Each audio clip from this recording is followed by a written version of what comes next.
Hello வணக்கம் and welcome to cricket Indians Tamil channel. இந்த வீடியோவில் நம்ம பற்றி பார்க்க போகிறோம் அப்படின்னா மும்பை இந்தியன்ஸோட லேட்டஸ்டானதை பார்க்க போகிறோம். ஸோ ஃபஸ்ட்டு நம்மளுடைய மும்பை இந்தியன்ஸோட டீம் மீட்டிங். ஸோ ஐபிஎல் 2025 எல்லா டீமும் அவங்களுடைய ரிட்டன்ஷன்ஸை அக்டோபர் 31 வந்துட்டு 5 மணிக்குள்ளே வந்துட்டு சப்மிட் பண்ணணும் பிசிசிஐ கிட்ட அப்படின்னு இப்போ அஃபிஷியலாக சொல்லிட்டாங்க. இப்போ மும்பை இந்தியன்ஸோட ரிட்டன்ஷன் ஸ்ட்ராட்டஜி என்னவாக இருக்கணும், யாரை ரீட்டைன் பண்ணலாம், ஆர்டிஎம்குள்ளே யாரை கொண்டு போகலாம், அன்கேப்டு பிளேயராக யாரை வைக்கலாம் அப்படின்னு சொல்லி அந்த ஒரு நிறைய விஷயங்களை வந்து நம்ம டிஸ்கஸ் பண்ணி ஆகணும். ஸோ அதே நேரம் வந்துட்டு பர்ஸ் அப்படிங்கிறதையும் எப்படி வந்து பேலன்ஸ் பண்ணுறது அப்படிங்கிற விஷயத்தையும் கண்டிப்பாக அந்த இடத்துல வந்துட்டு நம்ம சொல்லணும். ஸோ அதே நேரம் அந்த மாதிரி விஷயங்கள் எல்லாமே இருக்கும்போது ஸோ இந்த டீம் மீட்டிங் அப்படிங்கிறது ரொம்ப முக்கியம். அது மட்டும் இல்லாமல் நேற்றே ராஜஸ்தான் ராயல்ஸ் அவங்களுடைய டீம் மீட்டிங் அப்படிங்கிறத ஸ்டார்ட் பண்ணிட்டாங்க. ஸோ ராஜஸ்தான் ராயல்ஸை பொறுத்த வரைக்கும் புதிய மேனேஜ்மெண்ட் அப்படிங்கிறதெல்லாம் உள்ளே வந்திருக்கு. ராகுல் டிராவிட்ல அப்புறம் வந்துட்டு அவங்களுடைய ராஜஸ்தான் ராயல்ஸ்குள்ளே இணைஞ்சிருக்கிறாரு. அவர் எல்லாமே அந்த மீட்டிங்கில் இருந்திருக்காங்க. ஸோ ராஜஸ்தான் நேற்றே ஆரம்பித்ததுனால மும்பை இந்தியன்ஸோட டீம் மீட்டிங் எப்போன்னு சோர்ஸ் பண்ணி பார்த்தேன். ஸோ அப்போ நமக்கு கிடைச்ச அப்டேட் தான் அக்டோபர் 5 அப்படிங்கிற மாதிரி.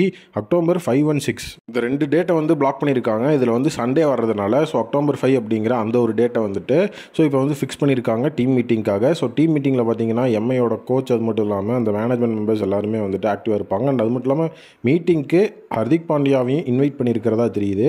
ஸோ அது வந்துட்டு இன்னும் வந்து அஃபிஷியல் ஆகலை. ஹர்திக் பாண்டியா மீட்டிங்க்கு வருவாரா அப்படிங்கிறது. ஸோ அது அஃபிஷியல் ஆனால் அதை சொல்கிறேன். ஸோ மீட்டிங்கில் கண்டிப்பாக ரிட்டன்ஷனுக்கான நிறைய அப்டேட்ஸ் அப்படிங்கிறத வந்து கொண்டு வருவாங்க. ஸோ மெயினாக வந்துட்டு நம்ம பார்க்க வேண்டியது என்ன அப்படின்னா ஃபஸ்ட் ரிட்டன்ஷனாக யார் இருப்பா அப்படிங்கிறது தான் இப்போ நம்ம வந்து உடனே எடுக்க வேண்டிய டிசிஷன். ஏன்னா வந்துட்டு இப்போ பும்ரா தான் ஃபஸ்ட் ரிட்டன்ஷனாக இருக்க போகிறாரு அப்படிங்கிற மாதிரி ஒரு விஷயம் வந்துட்டு இருக்குது. லாஸ்ட் இயர் வந்து ஹர்திக் பாண்டியா ட்ரேட் பண்ணும்போதே ஹர்திக் பாண்டியா வந்துட்டு பணத்துக்காக தான் மும்பைக்கு வந்தார் அப்படிங்கிற மாதிரி ஒரு பேட் ஃபேம் அவருக்கு இருந்தது. இஃப் சப்போஸ் வந்து பும்ரா ஃபஸ்ட் ரிட்டன்ஷன் பிளானில் இருந்து ஹர்திக் பாண்டியா இல்லை எனக்கு தான் கண்டிப்பாக ஃபஸ்ட் ரிட்டன்ஷன் வேணும் அப்படிங்கிற மாதிரி ஸோ ஏதாவது டிமாண்ட் பண்ணார்னா அந்த பணத்துக்காக தான் அவர் வந்தாருங்கிற இந்த ஃபால்ஸ் அக்யூசேஷன் அப்படிங்கிறது வந்து கண்டிப்பாக இந்த தடவை வந்து கன்ஃபார்மே பண்ணிடுவாங்க. அதனால் எப்படி பார்த்தாலும் அவங்க வந்து பும்ரா தான் ஃபஸ்ட் ரிட்டன்ஷன் அப்படிங்கிற மாதிரி வச்சாங்கன்னா ஹர்திக் பாண்டியா அதை வந்துட்டு ஓகே அப்படின்னு சொல்லிட்டு விட்டுட்டு போகிறது தான் கண்டிப்பாக வந்து அவருடைய அந்த ஒரு பர்சனல் கரியர் அப்படிங்கிறதுக்கு வந்துட்டு ஹெல்ப்ஃபுல்லாக இருக்கும். ஏன்னா பும்ராவும் ஃபஸ்ட் ரிட்டன்ஷனுக்கு வந்து டிசர்வான ஒரு பிளேயர் தான். ஸோ அடுத்தது அன்கேப்டு பிளேயராக யாரை வந்துட்டு அந்த இடத்துல கொண்டு வரது அப்படிங்கிற விஷயத்தில் இப்போ மும்பை இந்தியன்ஸ் பியூஷ் சாவ்லாவை வந்துட்டு மைண்டில் வச்சிருக்கிறாங்க அப்படின்னு சொல்லப்படுது. ஸோ ஃபஸ்ட் நம்ம வந்துட்டு அன்கேப்டு பிளேயர் அப்படிங்கிற அடிப்படையில் வந்துட்டு நீகல் வதீராவை சொல்லியிருந்தோம் இந்த வீடியோவில். பட் இப்போ பியூஷ் சாவ்லாவும் அந்த ஒரு விஷயத்துக்குள்ளே இருக்கிறாரு அப்படிங்கிற மாதிரி சொல்லிட்டு இருக்காங்க. ஸோ பியூஷ் சாவ்லாவை பொறுத்த வரைக்கும் IPL 2024 வந்து பார்த்தீங்கன்னா 50 lakhs அப்படிங்கிறது அந்த ஒரு ப்ரைஸில் வந்து உள்ளே வந்தவர் தான். ஸோ இப்போ பியூஷ் சாவ்லா வந்து அவரும் வந்து இந்தியன் டீமுக்காக ஆடி 5 வருஷத்துக்கு மேலே ஆயிடுச்சு. ஸோ அது மட்டும் இல்லாமல் இந்த அன்கேப்டு பிளேயர் ரூல் அதாவது 5 வருஷம் இன்டர்நேஷனல் சைடில் இல்லாமல் இருந்து ஸோ அவர் வந்து IPL விளாட்றாங்கன்னா அவங்களை அன்கேப்டு பிளேயராக நம்ம வந்து ரீட்டைன் பண்ணிக்கலாம்னு புதிய ரூல் இப்போ தான் கொண்டு வந்தாங்க. ஸோ அந்த லிஸ்ட்டில் மும்பையில் பியூஷ் சாவ்லா இருக்கார். பியூஷ் சாவ்லாவை பொறுத்த வரைக்கும் ஆல்ரெடி வந்து மும்பை இந்தியன்ஸ்க்காக கன்சிஸ்டண்ட்டாக வந்து பவுலிங் பண்ணி மாஸ்காட்னு ஒரு பிளேயர் தான். லாஸ்ட் இயர் ஸ்ரேயஸ் கோபால்னு யங் ஸ்பின்னர் எடுத்ததுனால தான் ஸ்ரேயஸ் கோபாலுக்கு அப்பப்போ வந்து வாய்ப்பு கொடுத்துட்டு இருந்தாங்க. ஸோ இப்போ ஒரு ஏஜ் ஃபேக்டர் அப்படிங்கிறத பார்க்கும்போது பெரிய லெவலில் வந்துட்டு அந்த ஒரு சைடில் வந்து ஏஜ் ஃபேக்டர் அப்படிங்கிறதெல்லாம் கன்சிடர் பண்ணுவாங்களா அப்படிங்கிற ஒரு விஷயம் இருக்குது. அதே நேரம் இப்போ நீகல் வதீரா பியூஷ் சாவ்லா 2 பேர்த்தையும் ஆக்ஷனில் விடும்போது யாருக்கு ஹை ப்ரைஸ் போகும் அப்படிங்கிறத வச்சு தான் அந்த இடத்துல வந்து அன்கேப்டு ரிட்டன்ஷன் லோ அமௌண்ட்டில் வந்து ரீட்டைன் பண்ணுவாங்க. ஸோ என்னோட ஒப்பீனியன் வந்து ஃபியூச்சர் அப்படிங்கிறதுக்காக நீகல் வதீராவை கண்டிப்பாக ரீட்டைன் பண்ணலான்னு தான் தோணுது. பட் எக்ஸ்பீரியன்ஸ் அப்படிங்கிறது இங்கே வந்துட்டு பியூஷ் சாவ்லா கிட்ட இருக்குது. அது மட்டும் இல்லாமல் மும்பைக்கு அடிக்கடி ஸ்பின் வீக்னஸ் இருந்திருக்கு. ஸோ அதையும் கண்டிப்பாக வந்துட்டு அவங்க வந்து மேனேஜ் பண்ணி தான் பார்க்கணும். டீம் மீட்டிங்கில் இதுக்கான டிஸ்கஷன் எடுக்கப்படும். ஸோ நீங்கள் வந்துட்டு பியூஷ் சாவ்லா வந்து அஸ் அன்கேப்டு பிளேயராக ரீட்டைன் பண்ணுவீங்களா இல்லை எப்படி அப்படிங்கிறத கமெண்ட் செக்ஷனில் சொல்லுங்கள். அடுத்த அப்டேட் IPL 2025 ஓப்பனிங் பேட்ஸ்மேன் டார்கெட்டில் பென் டெக்கெட்டை இப்போ நிறைய டீம்ஸ் வந்து டார்கெட் பண்ணுவாங்க அப்படின்னு சொல்லப்படுது. அதில் மும்பையும் ஒரு டீம். காரணம் பென் டெக்கெட் இப்போ வந்துட்டு ஆஸ்திரேலியாவுக்கு அகேன்ஸ்டான ODI சீரியஸில் 2 half century ஒரு செஞ்சுரி அப்படிங்கிறது வந்து அடித்தார். ஸோ அது மட்டும் இல்லாமல் ஸோ டோட்டலாகவே வந்து பார்த்தீங்கன்னா ஒரு 95ல் வந்து அவுட் ஆனார். ஸோ கன்சிஸ்டண்ட்டாக 5 மேட்ச்லேயுமே வந்து வெறித்தனமான பெர்ஃபார்மன்ஸை கொடுத்து பென் டெக்கெட் இப்போ நான் வந்து ஒரு சிறந்த ஓப்பனிங் பேட்ஸ்மேன் அப்படிங்கிற மாதிரி அந்த இடத்துல வந்து பேர் வாங்கியிருக்கிறாரு. ஸோ பென் டெக்கெட்டை பொறுத்த வரைக்கும் இப்போ இந்த மாதிரி வந்துட்டு ஒரு அதிரடியான பெர்ஃபார்மன்ஸ் அப்படிங்கிறத பண்ணியிருக்கிறதுனால கண்டிப்பாக வந்துட்டு ஓவர்சீஸ் ஓப்பனிங் பேட்ஸ்மேனை தேடுற அணிகளுக்கு பென் டெக்கெட் பிரைமரி ஆப்ஷனாக இருப்பார்.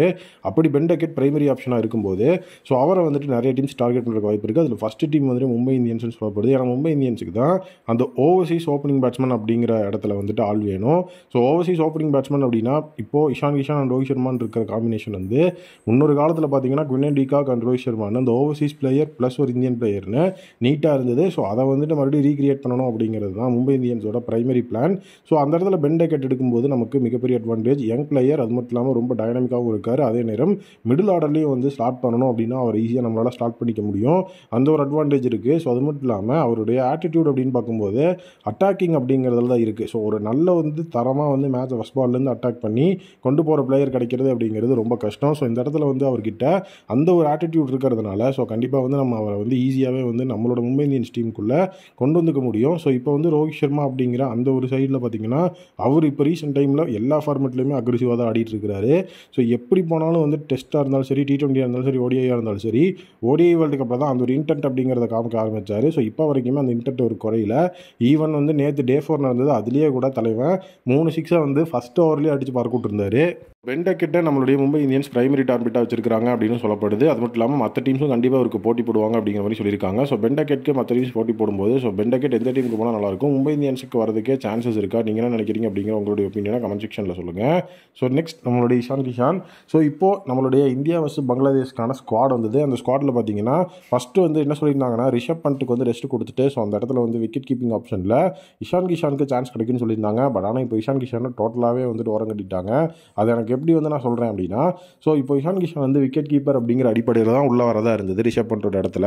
சஞ்சு சாம்சன் அப்படி இல்லை அப்படின்னா இஷான் கிஷானை எடுப்போம்னு சொல்லியிருந்தாங்க. சஞ்சு சாம்சன் எடுத்துட்டாங்க. பட் ஆனால் அந்த உள்ள வந்து ஜிதேஷ் சர்மாவையும் எடுத்திருக்காங்க விக்கெட் கீப்பிங் ஸ்லாட்டில். ஸோ ஒரு பேக்கப் அப்படிங்கிற அந்த ஒரு சைடில் கூட ஸோ அவங்க இஷான் கிஷான் எடுக்கல. இதை நம்ம வந்து முதலே சொன்னது தான். ஏன்னா சென்ட்ரல் கான்ட்ராக்ட் அப்படிங்கிறது இருந்தால் தான் இந்தியன் டீமில் வந்து நம்ம செலக்ட் ஆகிறோம், செலக்ட் ஆகலை அப்படிங்கிற மாதிரி எந்த விஷயம் இருந்தால் அந்த இடத்துல வந்து நம்ம கேள்வி கேட்க முடியும். நம்மகிட்ட சென்ட்ரல் கான்ட்ராக்டே இல்லாதப்போ ஃபஸ்ட்டு டிக் பாக்ஸையே நம்ம வந்துட்டு டிக் பண்ண முடியாது. ஏன்னா சென்ட்ரல் கான்ட்ராக்ட் இருந்தால் தான் அந்த பிளேயர் வந்துட்டு இந்தியன் டீமுக்கு விளாடுறதுக்கே எலிஜிபிள். அப்படி இல்லைனா அது எலிஜிபிளே கிடையாது. ஸோ இஷான் கிஷான் வந்துட்டு அவர் சென்ட்ரல் கான்ட்ராக்ட் வாங்கணும் அப்படின்னா இந்த டொமஸ்டிக்லலாம் நல்ல ஒரு பெர்ஃபார்மன்ஸை கொடுக்கணும்னு சொல்லியிருந்தாங்க. ஸோ டொமஸ்டிக்கில் அவருடைய பெர்ஃபார்மன்ஸ் எப்படி இருக்குது அப்படிங்கிறத பார்த்தா நல்லாவே இருக்குது. அதில் எந்த விதமான டவுட்டும் கிடையாது. ஸோ இப்போ சென்ட்ரல் கான்ட்ராக்ட் வந்து 2 பிளேயர்ஸுக்கு இல்லை. ஒன்று வந்து ஸ்ரேயஸ் ஐயர், இன்னொன்று வந்துட்டு இஷான் கிஷான். 2 பேர்த்தையுமே வந்து BCCI ஸ்டில் வந்து ஒதுக்கி தான் வச்சிருக்காங்க. இப்போ அவங்களோட சென்ட்ரல் கான்ட்ராக்ட் அப்படிங்கிறத வாங்கணும்னா என்ன பண்ணணும் அப்படிங்கிறத சுத்தமாக வந்து அவங்க சொல்லவே இல்லை. நேஷனல் கிரிக்கெட் அகாடமிக்கு ஃபஸ்ட்டு போய் ஃபிட்னஸ் அப்படிங்கிறத ப்ரூவ் பண்ணுறதுக்கு கூட அந்த இடத்துல வந்துட்டு அவங்களுக்கு சென்ட்ரல் கான்ட்ராக்ட் அப்படிங்கிறது ரொம்ப முக்கியம். அப்போ தான் அவங்க டீமோட பிளேயர்ஸ் கூட ட்ராவல் பண்ண முடியும். இல்லைனா அவங்க வந்து தனியாக தான் போயிட்டு வந்துக்கணும் அப்படிங்கிற ஒரு விஷயமும் அந்த இடத்துல இருக்குது. ஸோ இஷான் கிஷானை பொறுத்த வரைக்கும் எனக்கு என்ன தோணுதுன்னா, அடுத்த IPL 2025 அவருடைய வெறித்தனமான ஒரு பெர்ஃபார்மன்ஸ் பண்ணால் தான் அந்த பெர்ஃபார்மன்ஸை வச்சு தான் அவர் சென்ட்ரல் கான்ட்ராக்ட் மூலியமாக உள்ளே வர முடியும். அப்படி இல்லை அப்படின்னா கண்டிப்பாக வந்து சென்ட்ரல் கான்ட்ராக்ட் அப்படிங்கிறது மறுபடியும் அவருக்கு கிடைக்கிறது ரொம்ப கஷ்டமாக மாறிடும். ஸோ இஷான் கிஷானை பொறுத்த வரைக்கும் இப்போவும் வந்து அவங்க சைடில் டொமஸ்டிக் டோர்னமெண்ட் தான் போயிட்டுருக்கு. ஸோ அதில் தான் வந்து பெர்ஃபார்ம் பண்ணுவார் போல். IPL 2025 மும்பை இந்தியன்ஸ் டீமில் கண்டிப்பாக ஒரு ஓப்பனிங் பேட்ஸ்மனாக இஷான் கிஷான் இருக்கிறதுக்கான சான்சஸ் ஹெவியாக இருக்குது. அப்படி இல்லை அப்படின்னாலும் அவர் வந்து மற்ற டீமுக்கு போகும்போதும் ஒரு ஓப்பனிங் பேட்ஸ்மனாக தான் இருக்குவாங்க. ஸோ அந்த ஓப்பனிங் பேட்ஸ்மேன் அப்படிங்கிறதையும் தாண்டி மிடில் ஆர்டரில் வந்துட்டு நல்ல ரெக்கார்டும் அவருக்கு இருக்குது.